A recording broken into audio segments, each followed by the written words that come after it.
Yep la MIF, j'espère que vous allez bien et pour mon retour avec vous, j'ai envie de vous parler d'un homme, j'ai envie de vous parler de Jesse Lingard, de G-Lings, de Mr Wembley où je danse le Millie Rock à l'Emirates Stadium.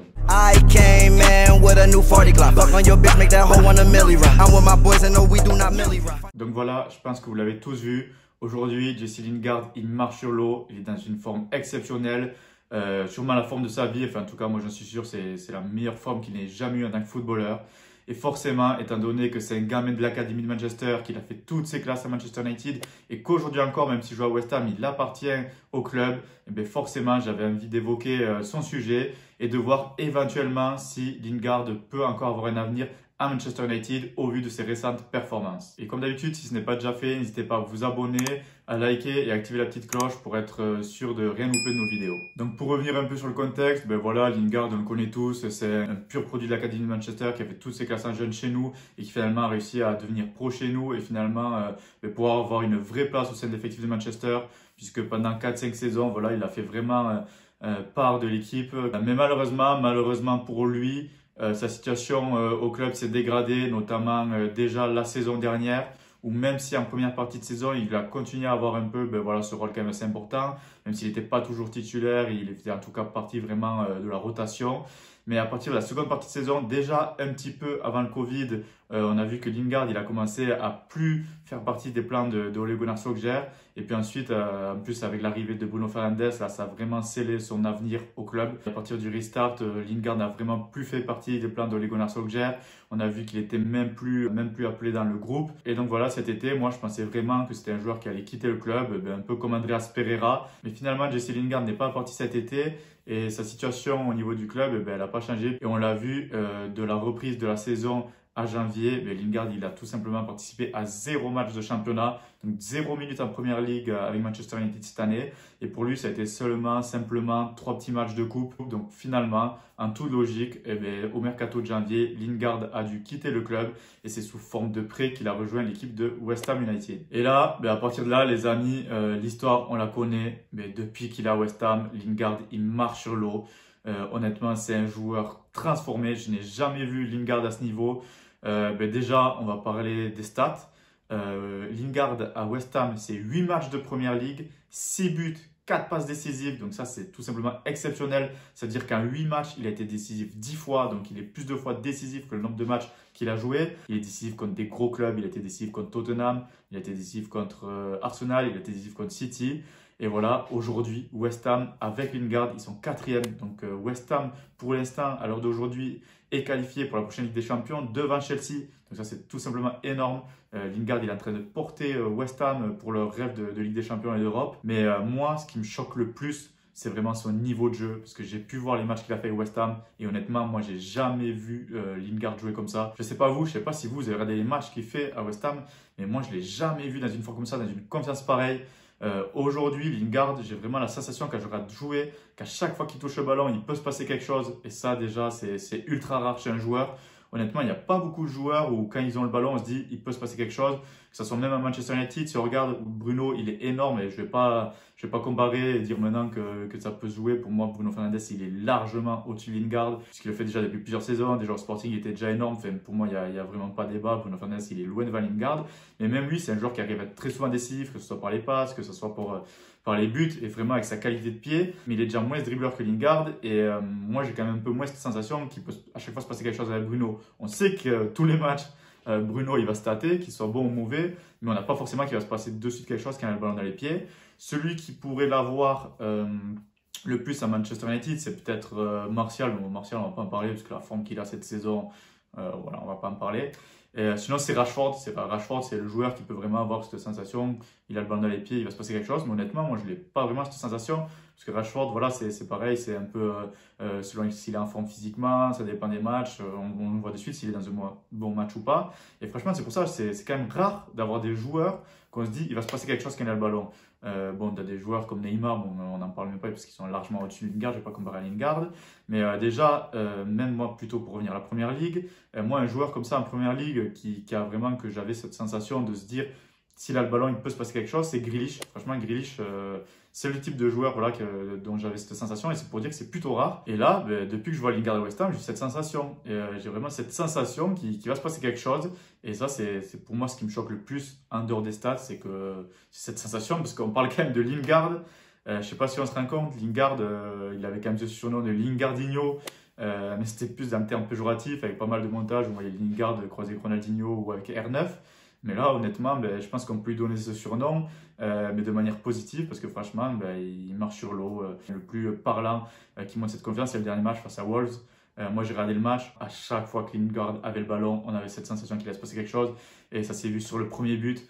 Voilà, Wolves a le ballon, il revient sur Lingard. Et là, dès le début de l'action, on a senti qu'il allait se passer quelque chose. Et voilà, une conduite de balle où il va accélérer, fixer, crocheter. Il finit pied gauche. Et ça semblait si simple, de plus de finir pied gauche comme ça, mauvais pied. Alors que quand même, on parle d'un joueur qui, à Manchester, moi qui avait le ballon, c'était plus, au lieu de me dire il va se passer quelque chose, j'avais plutôt tendance à me dire qu'est-ce qui va se passer justement. Est-ce qu'il va donner le ballon à un adversaire? Oui, je sais, il a cette capacité, balle au pied, c'est vrai, de gagner des mètres, de monter sur 20-25 mètres, balle au pied, le ballon. Mais à chaque fois, je me disais, ça va mener à quoi? Une frappe écrasée, une frappe à côté, un mauvais choix. En tout cas, c'était que des doutes que j'avais quand il avait le ballon dans les pieds. Le second but aussi, il nous fait une Berbatov sur le côté. En toute décontraction, il arrive, voilà, il passe ce geste technique fabuleux qui mène ensuite au second but. Le troisième but, pareil, une phase de contre, il récupère le ballon. J'ai l'impression que c'était Messi. Il y a 4-5 joueurs des Wolves qui viennent le coller. On sent que c'est vraiment le danger. Donc 4-5 joueurs qui viennent sur Lingard, c'est quand même exceptionnel. 4-5 joueurs qui viennent sur Lingard. Et en plus, aucun qui ose vraiment l'attaquer parce qu'on sent qu'ils ont peur de l'attaquer. Ils se disent, on ne sait jamais, Lingard, à tout moment, il nous fait quelque chose. Et voilà, c'est quand même ouf de se dire que c'est de Lingard qu'on parle. Et pareil, sur cette action, il lâche le ballon, passe décisive, donc il est sur les 3 buts. Je sais qu'il y a beaucoup de supporters qui aiment Lingard. Donc déjà, voilà, j'ai déjà dit, c'est un enfant du club. On sait que c'est un joueur qui aime le club, qui aime Manchester. Et niveau état d'esprit, c'est vrai qu'il a toujours été remarquable. C'est un joueur qui a toujours le sourire.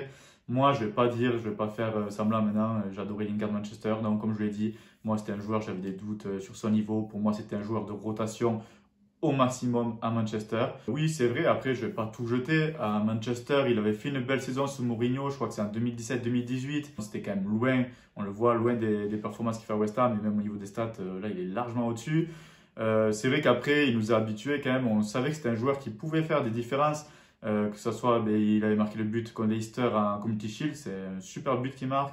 Il avait marqué 2 fois en finale en Carling Cup, il avait marqué contre Crystal Palace, il a marqué contre Southampton. C'est pour ça d'ailleurs qu'on l'appelait Mister Wembley, parce que voilà, c'était un peu son jardin, Wembley. Donc c'est un joueur qu'on sait qu'il pouvait être décisif, on sait qu'il pouvait nous faire des petits exploits comme ça. Je me rappelle le but qu'il met contre Watford, pareil, je crois qu'il fait un rush de 50-60 mètres où il va finir.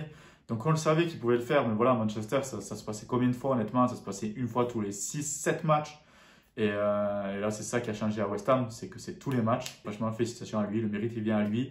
Et il vient aussi à David Moyes qui l'a mis en confiance de suite à West Ham. La question peut se poser, un joueur comme ça, est-ce qu'il a l'opportunité de pouvoir revenir à Manchester et d'y rester, d'avoir un vrai rôle au sein de l'effectif? Et honnêtement, oui, elle se pose la question parce que quand on voit voilà, les performances qu'il fait en Première Ligue, donc c'est des performances de haut niveau qu'il fait en Première Ligue, je l'ai dit, dans un club qui pour l'instant est quatrième, donc qui pour l'instant n'a pas de place pour jouer avec des champions. Donc au final, il fait des performances dans une équipe qui joue le même objectif que nous, qui est de se qualifier avec des champions, le même championnat que nous. Donc forcément, les questions elles se posent. Mais maintenant, moi, j'aimerais voir plutôt comment ça se fait que Lingard il arrive à performer autant. Et je l'ai déjà dit avant, et bon, c'est peut-être bête à dire, c'est la confiance. Bon, ça paraît un peu simple de dire c'est la confiance, c'est pour ça qu'il performe comme ça, mais franchement, ça joue énormément dans le football. On le voit combien de fois, on a vu des joueurs qui changent de club, ou voire même plus, qui changent de championnat, qui jouent dans un autre système, où voilà, la confiance d'un manager, ça peut vraiment transformer les joueurs. Et franchement, c'est ça, je l'ai dit, Moïse, dès le premier match, dans une équipe qui tourne bien, il a mis titulaire à son poste de 10, où vraiment, il joue 10, mais il est électron libre, il peut se retrouver à droite, à gauche, parce qu'il est en pleine confiance, c'est vraiment lui qui a les clés de l'attaque. Premier match, il marque directement un doublé, donc ça, de suite, ça l'a lancé. Et maintenant, est-ce qu'à Manchester, il pourra avoir cette confiance? Ben non, moi je pense pas, parce que son meilleur poste, on l'a dit, c'est 10. 10, il y a Bruno, donc c'est sûr qu'il ne sera jamais 10. Ce ne sera jamais le joueur qui a les clés du jeu à Manchester. Il ne faut pas arriver, ça ne sera jamais lui. Donc déjà, à partir de là, ça serait un peu lui enlever de la confiance. Parce que si on le prend en doublure de Bruno, oui, c'est sûr, on peut se dire avec des performances comme ça, si tu as Bruno et Lingard pour tourner, c'est bien. Sauf que le problème, c'est que si tu prends Lingard et que tu le mets remplaçant, qui joue un match sur 5 titulaires et qui rentre, est-ce qu'il aura ce niveau de jeu? Je pense pas. Après, ensuite, sur le côté, c'est sûr qu'on se dit, vu les problèmes qu'on a à droite, Lingard à ce niveau, pourquoi pas sur le côté? Mais voilà, c'est pareil, Lingard, s'il joue vraiment que sur le côté, là, aujourd'hui, il arrive à être performant, des fois en étant à droite et à gauche, parce qu'il sait qu'il a les clés du jeu et qu'il est électron libre et qu'il peut aller où il veut. Mais si on vraiment le cantonne sur le côté droit, moi, j'y crois pas, je pense pas qu'il puisse le faire. Donc honnêtement, je pense pas que ce soit, moi, je pense pas que ce soit une bonne solution de garder Lingard. On le voit déjà avec Van de Beek qui a beaucoup de mal. Donc rajouter Lingard, ça, pour moi, ça n'aurait pas de sens. Et en plus de ça, faut pas oublier que voilà, Lingard, il vient du club. Donc Lingard, il a fait 4-5 saisons pleines à Manchester. Il a eu l'occasion de montrer. Il aurait eu l'occasion de jouer à ce niveau à Manchester. Il n'a jamais fait.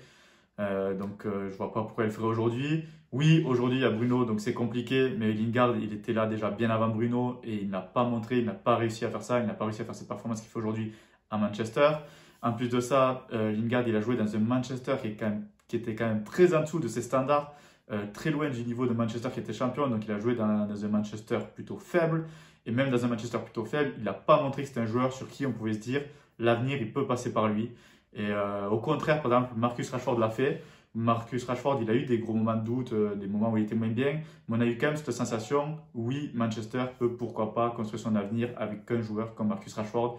Et Lingard, il n'a jamais donné cette sensation. Donc voilà, pour toutes ces raisons, moi je pense que Lingard, c'est mieux qu'il quitte Manchester. Honnêtement, je pense que ce prix, il est parfait parce qu'il est bénéfique pour Manchester, parce qu'avec les performances qu'il fait, je pense que sa valeur, elle peut augmenter et ça, c'est bien pour nous parce qu'on va peut-être pouvoir le vendre plus cher que ce qu'on aurait espéré. Et en même temps, il est bénéfique aussi pour Lingard, ça fait plaisir, j'ai déjà dit. Ça fait plaisir qu'il ait trouvé un vrai rôle dans une vraie équipe et qu'il s'épanouisse. Donc je pense que même pour lui, c'est mieux qu'il quitte Manchester. Moi, honnêtement, je serais lui, je resterai à West Ham. Et moi, je me dis, pourquoi pas proposer Lingard plus de l'argent pour Declan Rice. Moi, je le trouvais exceptionnel. Et je pense que vraiment, il ferait un bien fou dans le milieu. Et moi, honnêtement, moi, je suis quelqu'un qui aimerait bien garder Pogba. Et je pense justement que Declan Rice, il nous permettrait de pouvoir aligner Pogba et Bruno Fernandes. On sait que ça peut être un peu le fantasme, voilà, d'avoir ce milieu avec Bruno et Pogba. Pour l'instant, ça marche plus ou moins, mais je pense que justement, en fait, un Declan Rice derrière qui permettrait de pouvoir créer l'alchimie entre les trois. Donc pourquoi pas proposer Lingard plus d'argent pour Rice. Dites-moi ce que vous en pensez, si vous êtes d'accord avec moi. Donc voilà, je suis impatient d'avoir votre avis. Dites-moi si vous êtes pro Lingard et vous voulez le garder, ou si comme moi, vous trouvez que c'est quand même mieux, que l'histoire est définitivement finie avec Manchester United. Voilà, c'est tout pour cette vidéo. J'espère que ça vous aura plu. Voilà, c'est une vidéo un peu différente. C'est la première fois que je fais vraiment une vidéo consacrée à un sujet. Je pense que petit à petit, on va faire de plus en plus de vidéos comme ça où on va traiter des sujets divers et variés concernant le club, concernant Manchester. Donc, on se retrouve pour la prochaine vidéo. Du coup, je ne sais pas de quoi il s'agira, mais je trouverai sûrement quelque chose à dire sur le club. Et d'ici là, portez-vous bien et à la prochaine. Peace!